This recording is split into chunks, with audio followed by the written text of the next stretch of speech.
ರೈ ಅಂದರೆ ಸಂಪತ್ತಿಗೆ ಹೆಸರು. ಅವರು ಯದ್ಯಪಿ ಸನ್ಯಾಸಿ, ಬೇರೆ ಬಾಹ್ಯ ಸಂಪತ್ತು ಯಾವುದೂ ಇಲ್ಲ, ಆಂತರಿಕ ಸಂಪತ್ತೇ ಸಂಪತ್ತು. ಯಾವುದದು ಸಂಪತ್ತು ಅಂತಂದರೆ ಆಚಾರ್ಯ ಮಧ್ವರ ಗ್ರಂಥಗಳಿಗೆ ಅದಕ್ಕೆ ಅನುಗುಣವಾಗಿ ಅರ್ಥ ಬರೆಯುವ ತಾಕತ್ತು ಎನ್ನುವುದೇ ಅದವರ ಸಂಪತ್ತು.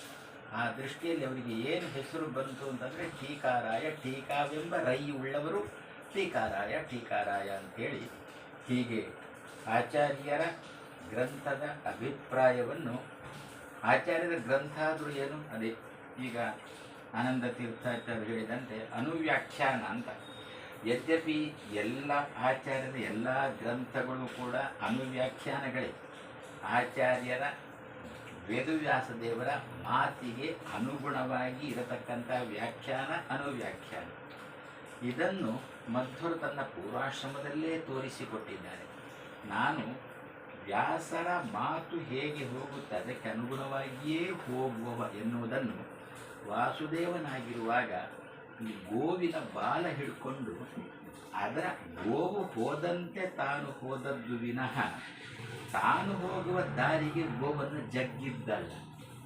ಮಧ್ವರು ಬರುವುದಕ್ಕಿಂತ ಮೊದಲಿನ 21 ಆಚಾರ್ಯರು ಕೂಡ ತಮ್ಮ ದಾರಿಗೆ ಗೋವನ್ನು ಜಗ್ಗಿದ್ರು ವಿನಃ ಗೋವು ಹೋಗುವ ದಾರಿಯಲ್ಲಿ ತಾವು ಹೋಗಿಲ್ಲ.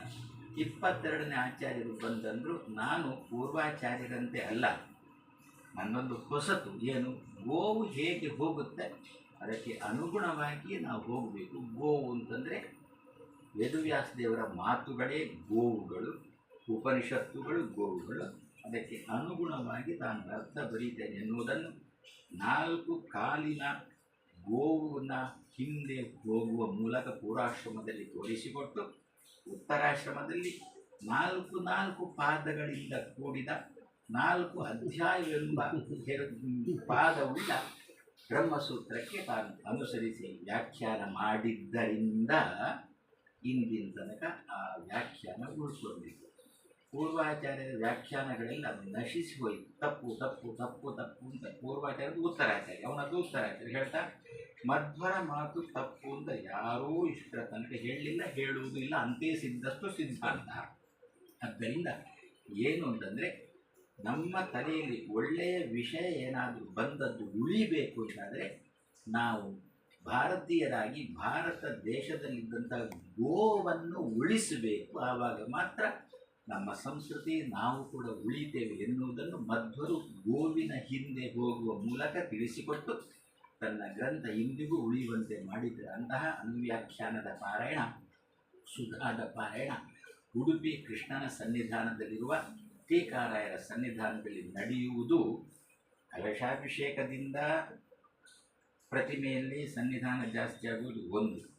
ಅದಕ್ಕಿಂತ ಹೆಚ್ಚು ಪವಿತ್ರವಾದ ಈ ಕಲಶದಿಂದ, ವಿದ್ವಾಂಸರ ಮುಖವೆಂಬ ಕಲಶದಿಂದ ಹೊರಹೊಮ್ಮಿದ ಅನುವ್ಯಾಖ್ಯಾನ ಸುಧಾಗಳೆಂಬ ನೀರಿನಿಂದ ಟೀಕಾರಾಯರ ವೃಂದಾವನಕ್ಕೆ ಅಭಿಷೇಕ ಮಾಡಿದರೆ ಅಲ್ಲಿ ಟೀಕಾರಾಯರ ಸನ್ನಿಧಾನ ಇನ್ನಷ್ಟು ಜಾಸ್ತಿ ಆಗುತ್ತೆ. ಎಲ್ಲಿ ಕರು ಉಂಟೋ ಅಲ್ಲಿ ಮಧ್ವರೆಂಬ ಆಕಳು ಬಂದೇ ಬರುತ್ತೆ. ಎಲ್ಲಿ ಮಧ್ವರೆಂಬ ಕರು ಉಂಟೋ ಅಲ್ಲಿ ಕೃಷ್ಣನೆಂಬ ಆಕಳು ಸದಾಕಾಲ ಸನ್ನಿಹಿತವಾಗಿಯೇ ಇರುತ್ತೆ. ಅಂತಹ ವಾತಾವರಣ ನಮ್ಮ ಆನಂದ ತೀರ್ಥಾಚಾರ್ಯರ ನೇತೃತ್ವದಲ್ಲಿ ಉಡುಪಿಯಲ್ಲಿಯೂ ಕೂಡ ನಡೀತಾ ಉಂಟು.